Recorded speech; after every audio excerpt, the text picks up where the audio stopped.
जय माता दी दोस्तों, आज मैं लेकर आई हूँ वृश्चिक राशि। हिंदू धर्म जुलाई 2000 खास महत्व माना जाता है। ये व्रत जगत के पालनहार भगवान विष्णु को समर्पित है। एकादशी के दिन उपवास रखने और विधि पूर्वक पूजा करने से श्री हरि की विशेष कृपा प्राप्त होती है। तो प्रत्येक माह में 2 बार एकादशी का व्रत पड़ता है, पहला शुक्ल और दूसरा कृष्ण पक्ष में। और जो आषाढ़ शुक्ल पक्ष की एकादशी तिथि है वो देवशयनी के नाम से मानी जाती है। इसे हरिशयनी, पद्मनाभा और योग निद्रा एकादशी के नाम से जाना जाता है।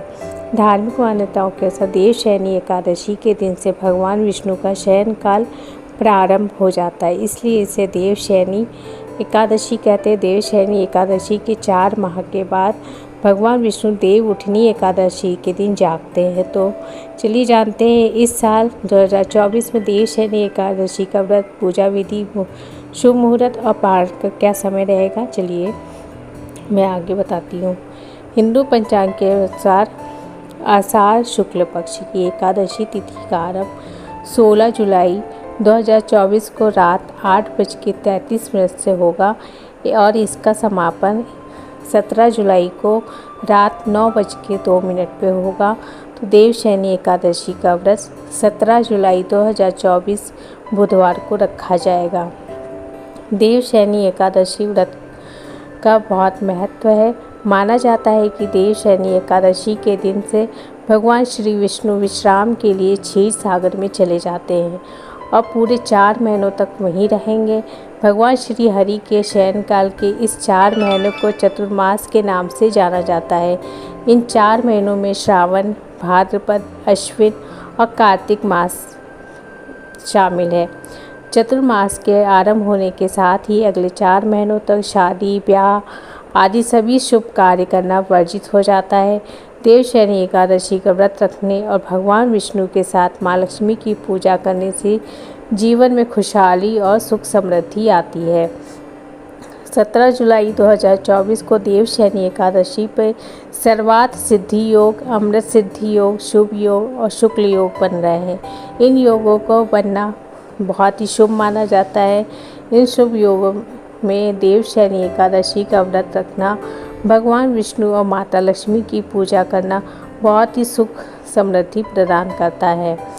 इस मतलब कि विधि विधान से पूजा करने से भगवान विष्णु का आशीर्वाद प्राप्त होता है।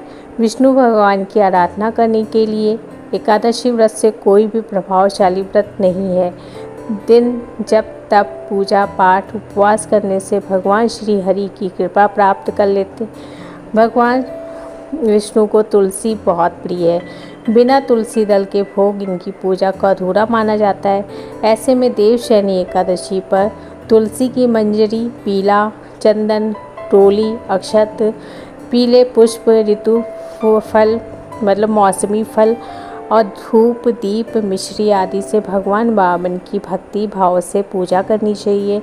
पद्म पुराण के अनुसार देवशयनी एकादशी के दिन कमल लोचन भगवान विष्णु का कमल के फूलों से पूजन करने से तीनों लोकों के देवताओं का पूजन हो जाता है। रात के समय भगवान नारायण की प्रसन्नता के लिए नृत्य, भजन, कीर्तन, स्तुति द्वारा जागरण करना चाहिए। एकादशी के दिन जो सामान लगता है, नारियल है, सुपारी है, फल है, लौंग, धूप, दीप, घी, पंचामृत, अक्षत, तुलसी दल, चंदन, मिष्ठान, ये सारी चीज़ें एकत्रित करके भगवान विष्णु को समर्पित करना चाहिए। इससे भगवान विष्णु प्रसन्न होते हैं। अब बात कर लेते हैं देवशयनी एकादशी व्रत का पारण कब करना है। एकादशी व्रत का पारण अगले दिन सूर्योदय के बाद किया जाता है। एकादशी व्रत का पारण द्वादशी तिथि समाप्त होने से पहले करना चाहिए। देवशयनी एकादशी का पारण 18 जुलाई को किया जाएगा और एकादशी का पारण का जो शुभ मुहूर्त है वो 18 जुलाई को सुबह 5:35 से लेकर सुबह 8:20 के बीच रहेगा।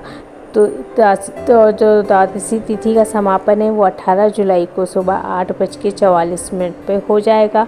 तो आपको पारण इस शुभ मुहूर्त में कर लेना है। दोस्तों ये थी देवशयनी एकादशी व्रत के बारे में।